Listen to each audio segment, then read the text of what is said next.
Adanya pengerjaan flyover skip di sebagian jalan membuat Jalan Basuki Rahmat dari arah Simpang Polda, tepatnya depan SMK Sumsel, dilakukan pengalihan sementara waktu.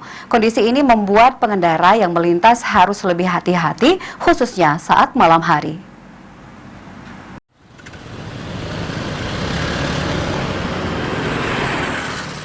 Seperti inilah kondisi Jalan Basuki Rahmat dari arah Simpang Polda menuju ke Simpang Skip, di mana di depan SMK Sumsel untuk sementara pengendara harus dialihkan jalannya. Hal ini disebabkan karena adanya proyek pembangunan flyover skip sehingga jalan ditutup.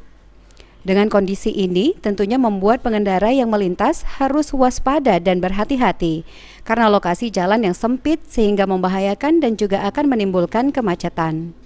Sejauh ini disampaikan oleh Asisten 2 Pemprov Sumsel, Dharma Budi, proyek flyover skip sendiri baru mencapai 45%.